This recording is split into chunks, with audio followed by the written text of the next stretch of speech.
नमस्कार. आज दिनांक 14 मार्च 2015. आजची तिथी फाल्गुन वद्य अष्टमी, वार शनिवार. दिनविशेष गझल सम्राट कविवर्य सुरेश भट यांचा स्मृतिदिन. सुरेश भटांना सिटी न्यूज चॅनेल परिवाराच्या वतीने विनम्र अभिवादन. सिटी न्यूजच्या प्राईम टाइम बातमीपत्रात प्रेक्षकांचं मनपूर्वक स्वागत. बातमीपत्राची सुरुवात करूया सुविचार मालेने.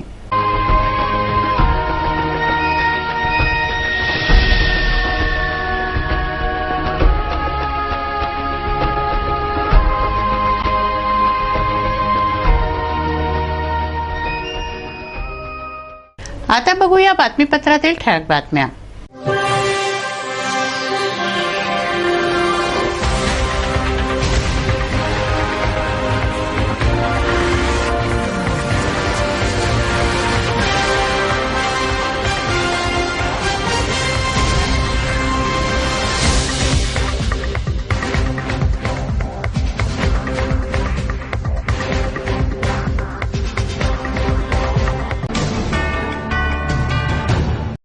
चला बघूया बातम्या विस्तारित स्वरूपात.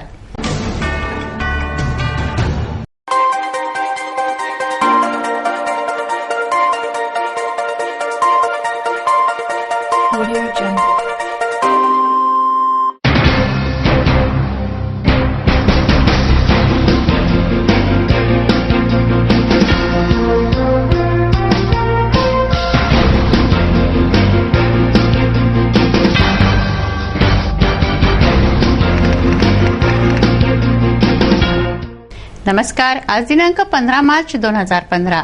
आजची तिथी फाल्गुन वद्य नवमी, वार रविवार. सिटी न्यूजच्या मराठी बातमीपत्रात प्रेक्षकांचं मनपूर्वक स्वागत. बातमीपत्राची सुरुवात करूया सुविचार मालेने.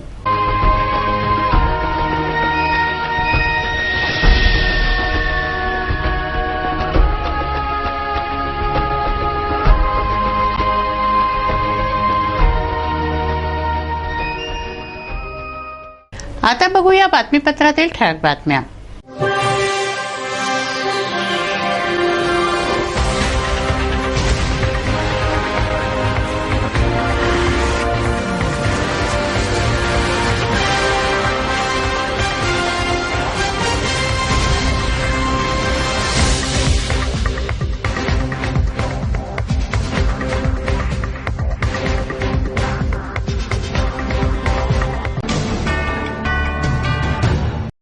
चला बघूया बातम्या विस्तारित स्वरूपात.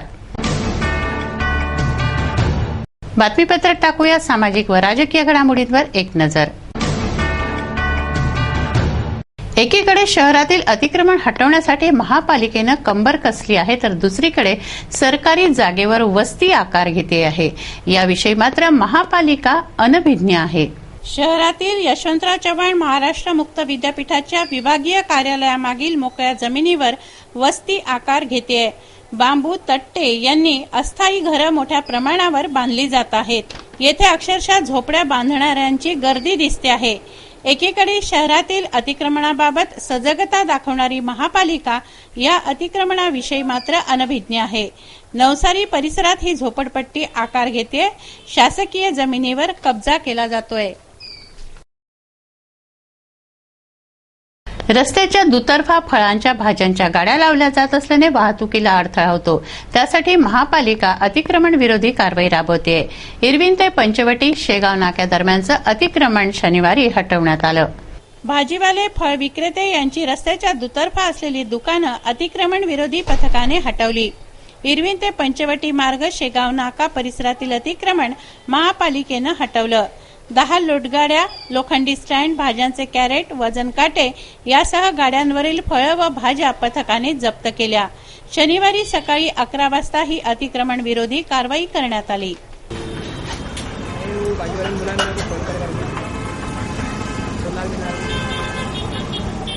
मराठी गझलचे जनक कविवर्य सुरेश भट यांचा 14 मार्च हा स्मृतिदिन.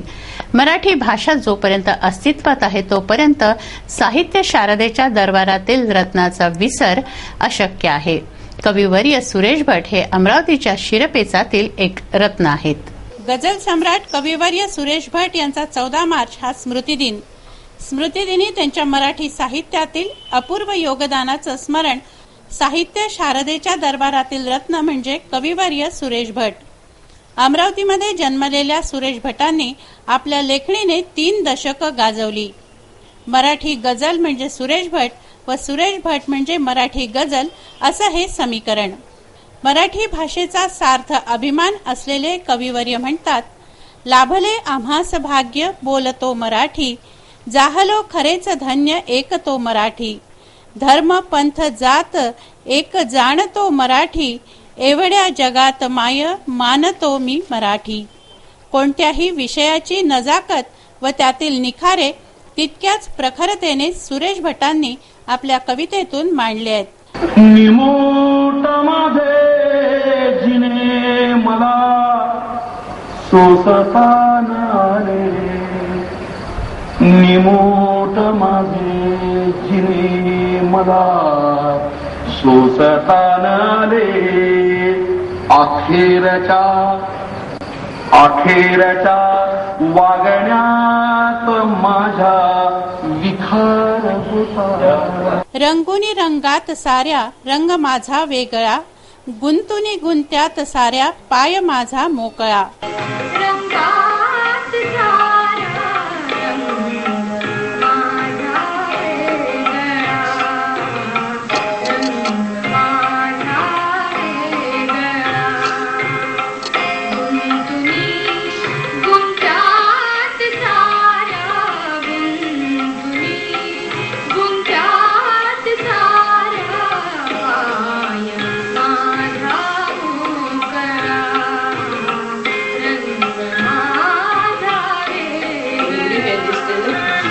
मराठी साहित्यातील प्रत्येक रंगात रंगलेल्या या कलंदर मनाच्या कवीने आपलं वेगळेपण कवितांमधून गझलांमधून जपलं.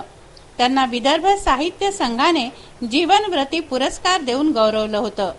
14 मार्च 2003 साली कविवर्य सुरेश भट यांनी देह सोडला. मात्र त्यांच्या अजरामर कविता गझलांनी ते आजही आपल्यात आहेत. एक माझे गाव होते, या नदीच्या पार तेथे, एक माझे गाव होते, कोण जाणे हाय तेव्हा काय माझे नाव,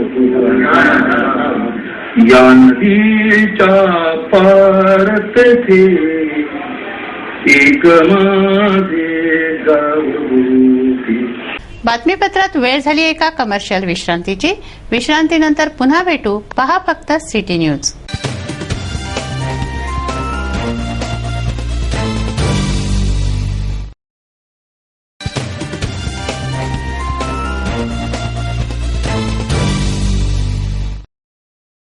विसाव्या अंती पुन्हा आपलं स्वागत आहे. वळूया उर्वरित घडामोडींकडे. प्रभाग क्रमांक 9 मध्ये स्वच्छता होत नसून तेथील घाणीचं साम्राज्य रहिवाशांच्या आरोग्यावर प्रश्नचिन्ह लावत आहे. कधीही स्वच्छ न होणाऱ्या नाल्या, कचराच कचरा पसरलेला असं चित्र प्रभाग क्रमांक 9 मध्ये आहे. शहरातील वसाहतींमध्ये घाणीचं साम्राज्य असल्याच्या नागरिकांच्या तक्रारी आहेत. प्रभाग क्रमांक 9 बिलाल नगर, हबीब नगर, अल हिलाल कॉलनी, खरैया नगर, ताजोद्दीन नगर येथील परिस्थिती वेगळी नाही. कचरा कंटेनर भरून बाहेर कचराच कचरा, कचऱ्यात चरणारी जनावरं, नाल्या सांडपाण्याने भरलेल्या, त्यामध्ये कचरा, घाण आणि दुर्गंध असं चित्र प्रभाग क्रमांक 9 मधील आहे. आजारांचा प्रादुर्भाव शहरात झालेला असताना घाणीचं साम्राज्य नागरिकांना भयभीत करतंय. नाल्या स्वच्छ करणे, कचरा उचलणे यासाठी महापालिका कर्मचारी नियुक्त करते. ठेके दिले जातात, परंतु हे लाखोंचे ठेके जातात कुठे? स्वच्छता कर्मचारी आहेत कुठे? असा प्रश्न निर्माण होतोय. मेरा नाम सैयद फैयाज, पैराडाइज कॉलोनी में मैं रहता हूँ. मेरे घर के सामने एक बहुत बड़ा खुला मैदान है, लेकिन कंटेनर को सामने रोड पे लाके रख दिया गया है, जिसके और वहाँ कंटेनर हमेशा 15-15 दिन खाली पड़े रहता है. उसमें मरे हुए कुत्ते डाले जाते हैं और कंटेनर उठाया नहीं जाता. वहाँ पे 5-5 ट्रक के कचरे के ढेर जमा होते हैं और वो कचरे के ढेर फिर बाद में ट्रक से एक आधा ट्रक आता है उठा के लेके जाता है, बाकी फिर वैसा ही पड़ा रहता है। मैं एक बीमार कमजोर आदमी हूँ, मैं कैंसर से पीड़ित होके गुजरा हुआ हूँ, इसलिए मुझे साफ सफाई की जरूरत है। मेरे घर के सामने की नाली 6 महीने साफ नहीं होती और मैं कल इसका शिकार अगर बीमारी का हो गया तो इसका दोषी कौन रहेगा? मैं प्रशासन को इसका दोषी ठहराऊंगा, क्योंकि ये ठेका मैंने ऐसा सुना है कि नगर सेवकों के हाथ में ही है और सैनिटरी इंस्पेक्टर कोई ध्यान नहीं देता, सब मिलीभगत करके अपना काम चलाते हैं और यहाँ पे सब कचरे के ढेर और पैराडाइज कॉलोनी में पूरी गंदगी जमा हो रही है और हम लोग बहुत पीड़ित हैं इससे। आजू बाजू के लोग भी बेचारे बीमार हो रहे हैं और उनको गलत सुगंध से सारा एरिया, यहाँ नैदा स्कूल है, 1000 बच्चे स्कूल का ये रोड से जाता है, वो बच्चों को कुत्ता डसने की, गायों की, जानवर की मारने की भीति लगती है। क्रिसेंट हॉस्पिटल अँड हार्ट सेंटरच्या वतीने निःशुल्क हृदय आरोग्य शिबिर घेण्यात आलं। चांदणी चौकातील अकादमी उर्दू हायस्कूल येथे झालेल्या शिबिराचा 500हून अधिक व्यक्तींनी लाभ घेतला। हृदय निरोगी असेल तर मनुष्याचं आरोग्य अबाधित राहतं। नागरिकांना हृदयाची तपासणी करून घेता यावी या उद्देशाने क्रिसेंट हॉस्पिटल अँड हार्ट सेंटरच्या वतीने हृदय आरोग्य शिबिर घेण्यात आलं। पूर्ण कुटुंबाची आरोग्य तपासणी या शिबिरात करण्यात आली व मार्गदर्शनही करण्यात आलं। चांदणी चौकातील अकादमी उर्दू हायस्कूल येथे झालेल्या शिबिराचा 500हून अधिक व्यक्तींनी लाभ घेतला। शनिवारी सकाळी 10:30 ते दुपारी 4 वाजे दरम्यान हे शिबिर झालं। हमारे गौलीपुरा प्रभाग के लिए विशेष हार्ट चेकअप शिविर रखी गई है, जिसमें डॉक्टर अजीज खान साहब नागपुर और डॉक्टर काशिफ साहब नागपुर, इनकी पूरी टीम यहाँ मौजूद है और ये हार्ट चेकअप भी हमारे गरीब लोगों के लिए जो ज़्यादा हार्ट के बीमार रहते हैं। मैं हमारे तमाम गौलीपुरा प्रभाग के तमाम लोगों को मुबारकबाद पेश करता हूँ कि एक अच्छा प्रोग्राम हमको लेने के लिए लोगों ने कहा और हमने लिए। मेरे साथ में पूरे अजीज़ मेरे जाकिर भाई वगैरह, इनकी पूरी टीम साथ में है और हमने एक अच्छा लोगों के लिए शिविर रखा। इसका लाभ तमाम लोगों से मेरी दरख्वास्त है कि इसका लाभ ले और चैन खुदी के साथ में ले। आगे हमारे डॉक्टर काशिफ साहब जो प्रोग्राम बताएंगे कि भाई जो कुछ चेकअप के लिए बाईपास सर्जरी हो, एंडोप्लास्टिक हो, इसके लिए जो पेशेंट निकलेंगे तो हम उसके लिए इंशाल्लाह ज़रूर नागपुर तक ले जाएंगे, उनका पूरा इलाज कराएंगे। यह एक हमारी जिम्मेदारी है और हमसे जो भी लोगों के लिए मदद होगी हम मदद करते रहेंगे। आज जो हमारा हार्ट चेकअप का शिविर दिया गया, इसमें कम से कम 500 लोगों ने भाग लिया है और सभी को अच्छी तरह से खातिर की गई है। मेरी हमारे लोगों से दरख्वास्त है कि डॉक्टर के बताए हुए मुताबिक अपनी गोलियां दवाई ले और चेकअप कराते रहें।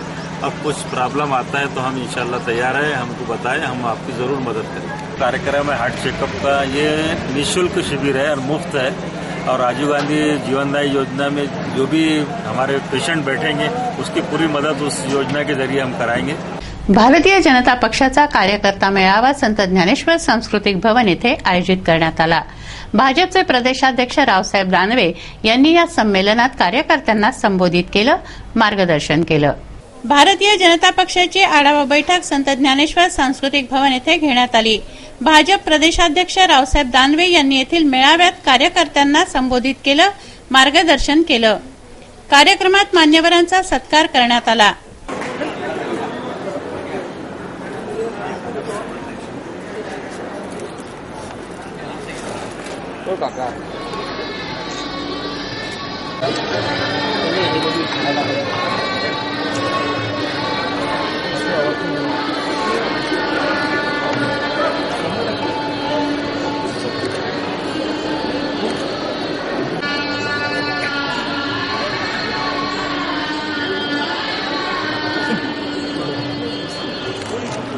थोड़ा आगे होंगे। हेलो,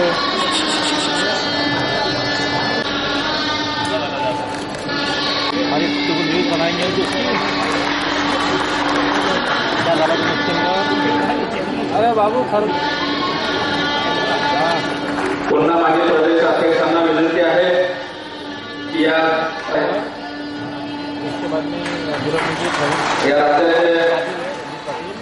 सार्वजनिक बांधकाम राज्यमंत्री सदस्य नोंदणी महाअभियान यावेळी राबवण्यात आलं। आतापर्यंत 65 लाख सदस्य नोंदणी झाली आहे। जास्तीत जास्त सदस्य संख्या वाढवण्याचं आवाहन भाजप प्रदेशाध्यक्ष रावसाहेब दानवे यांनी केलं। मी पंचायत समिती सभापती झाले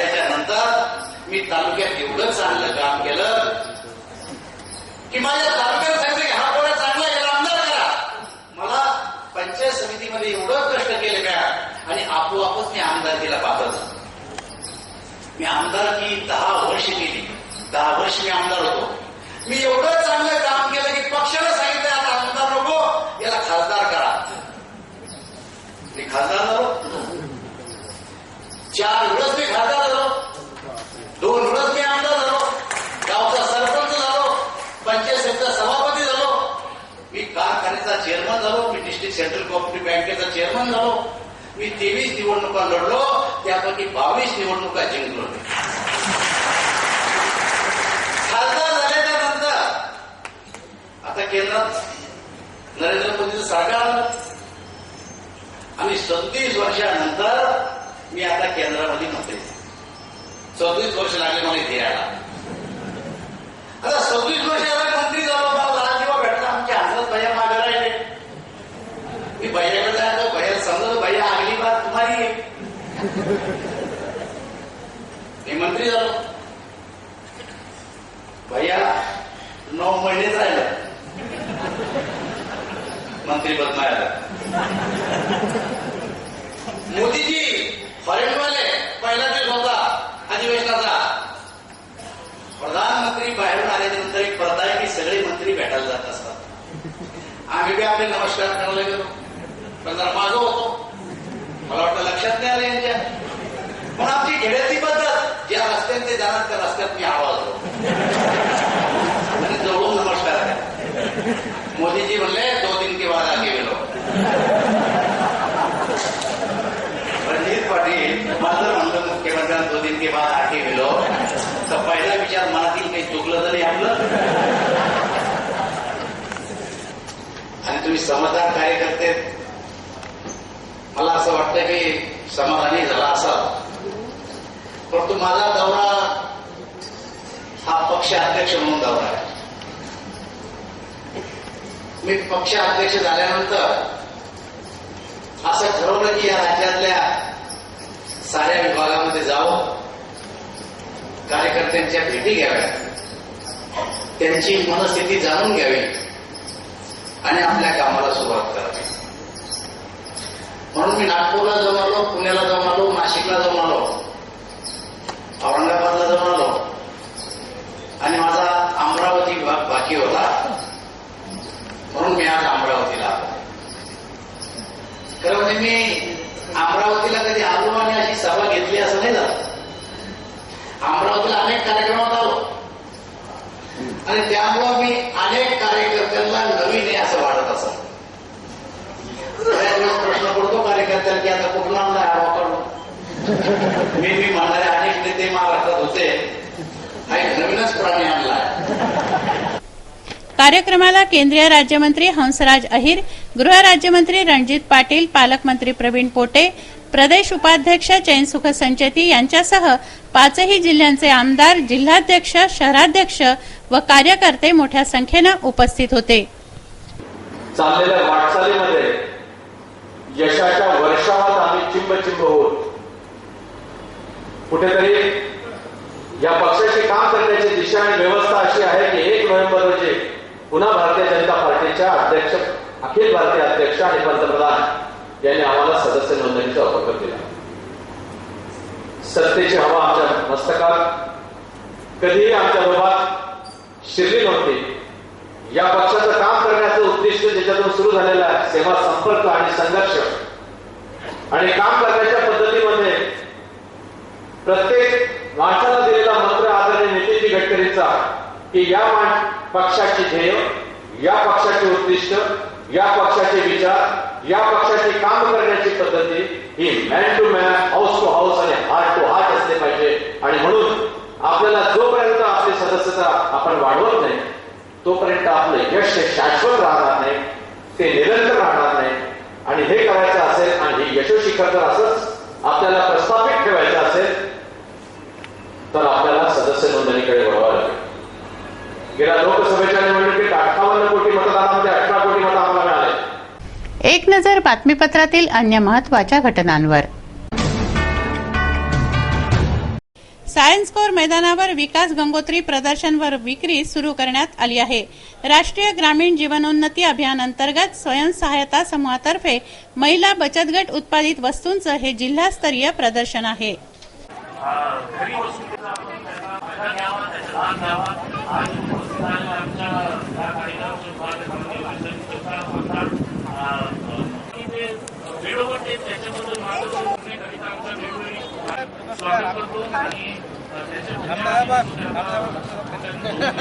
यानंतर मला एक दुष्यंत कुमार यांचा शेर आठवतोय की सन्माननीय महिलांना शाश्वत उपजीविकेचं साधन मिळावं त्यांचं। या कार्यक्रमासाठी उपस्थित कार्यक्रमाचे अध्यक्ष जिल्हा परिषदेचे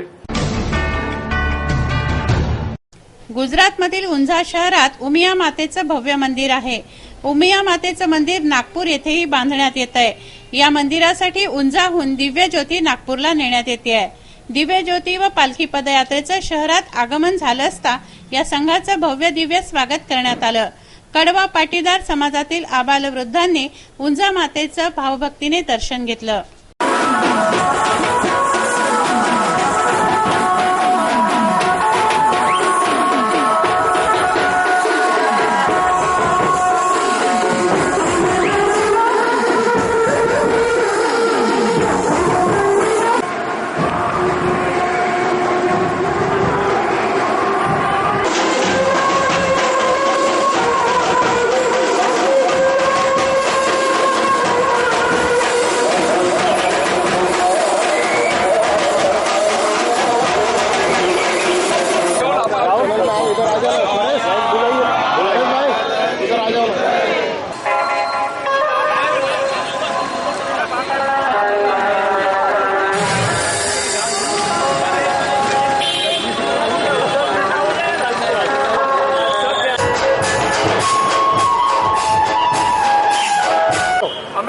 ठेठ ગુજરાતથી ઊંઝાથી પદયાત્રી 1200 કિલોમીટર સુધી ઊંઝાથી નાગपुर સુધી આવી રહ્યા છીએ।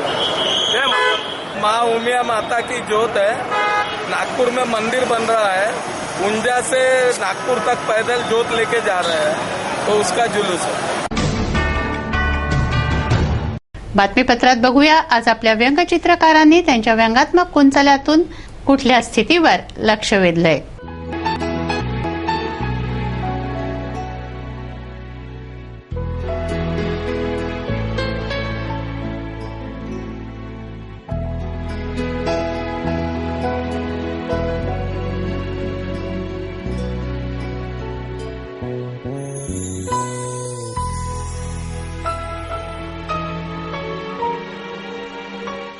काय आहे हवामानाचा अंदाज? किती होतं दिवसभराचं तापमान?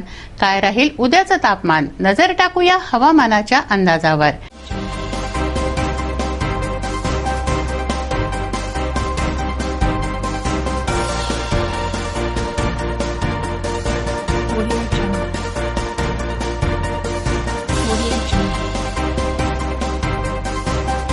शनिवार कमाल तापमान 33 डिग्री सेल्सिअस तर किमान तापमान 21 डिग्री सेल्सिअस।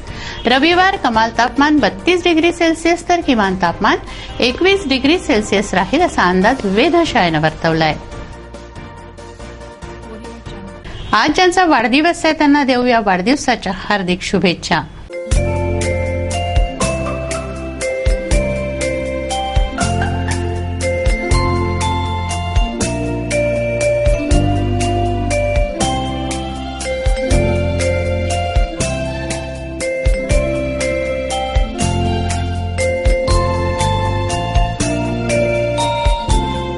हे बातमीपत्र एवढ्यावरच थांबवूया। पुन्हा एकदा आजच्या ठळक बातम्या।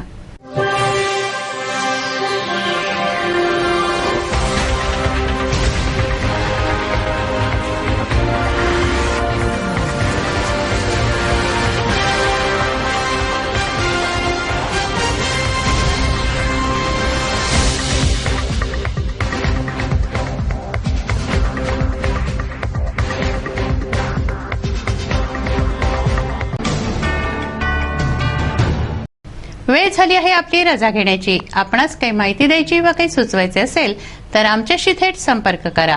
आमचा पत्ता सिटी न्यूज कार्यालय धनराज लेन सक्कर 7 अमरावती. आमचा फोन नंबर आहे 25703236 आणि वेबसाईट आहे www.citynews.net.in. अचूक, सडेतोड आणि निर्भीड बातम्यांसाठी बघत राहा अमरावतीचं नंबर 1 चॅनेल फक्त सिटी न्यूज. बातमी आमची, विश्वास तुमचा.